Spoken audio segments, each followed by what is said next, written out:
ગુજરાતના વિકાસની બૂમો પાડતા ભાજપ સરકારની પોલ ખોલતો વધુ એક વિડીયો સામે આવ્યો છે। નર્મદા જિલ્લામાં રસ્તાના અભાવે વધુ એક પ્રસૂતાને જંગલની વચ્ચોવચ પોતાના બાળકને જન્મ આપવો પડ્યો હતો। એ પહેલા જ પણ આવી જ એક ઘટના છોટાઉદેપુરમાં સામે આવી હતી। નર્મદા જિલ્લામાં વન વિસ્તારમાં આવેલા સંખ્યાબંધ ગામોમાં માળખાકીય સુવિધાના અભાવે કટોકટીની સ્થિતિમાં લોકોને ભારે હાલાકીનો સામનો કરવો પડી રહ્યો છે। સ્ટેચ્યુ ઓફ યુનિટીથી માત્ર 30 કિલોમીટરના અંતરે આવેલા ચાપડ ગામમાં પ્રસૂતિની પીડા ઉપડતા જ લોકોએ સગર્ભા મહિલાને ઝોળીમાં લઈ જવાની ફરજ પડી હતી, કારણ ગામથી મુખ્ય માર્ગ સુધી પાકો રસ્તો નથી। 10 કિલોમીટર દૂરના મુખ્ય માર્ગ સુધી ઝોળીમાં લઈ જવાતી મહિલાએ અડધા જ રસ્તે જંગલમાં જ બાળકને જન્મ આપ્યો હતો। ગ્રામવાસી દિલીપ વસાવાએ કહ્યું કે 108ની સુવિધા રસ્તાના અભાવે મળતી નથી। નર્મદા જિલ્લાના ગરુડેશ્વર તાલુકાનું ચાપડ ગામ આંતરિયાળ જંગલ વિસ્તારમાં આવેલું છે। આ ગામમાંથી મુખ્ય રસ્તા સુધી પહોંચવા માટે 10 કિલોમીટર સુધી જંગલમાંથી પસાર થવું પડે છે, જેથી ગામમાં કોઈ એમ્બ્યુલન્સ જેવું વાહન પણ આવી શકતું નથી। આ ગામથી મુખ્ય રસ્તા સુધી પહોંચવા કોઈ પાકો રસ્તો બનાવવાની નથી આવ્યો।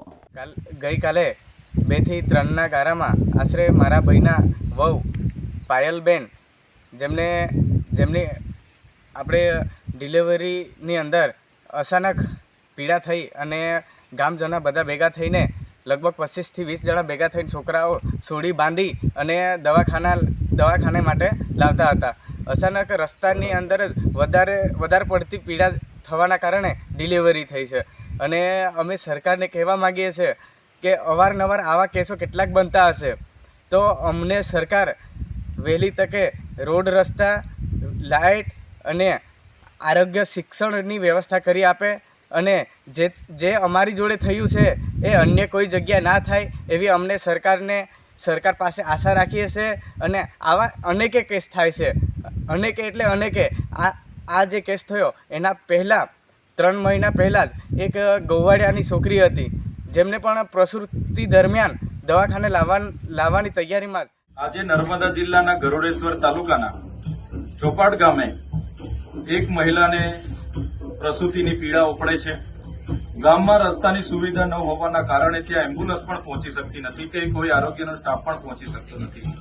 ત્યારે ગામના લોકો આ પ્રસૂતિ પીડાતી મહિલાને ઝોલીમાં ઉચકીને પગદંડી લઈને જાય છે। ત્યારે રસ્તામાં જ આ મહિલાનું પ્રસૂતિ થાય છે અને બાળકને મહિલા જન્મ આપે છે। ત્યારે દેશમાં ગુજરાત મોડલની મોટી વાત કરનારી આ ભાજપની સરકારને આ ખબર પડવી જોઈએ કે આદિવાસી વિસ્તારોની આ વરવી વાસ્તવિકતા છે। જ્યાં તમે 3000 કરોડની સ્ટેચ્યુ ઓફ યુનિટીની પ્રતિમા બનાવી છે, એ જ સ્ટેચ્યુ ઓફ યુનિટીની પ્રતિમાથી 10 કિલોમીટરનું આ ગામ છે।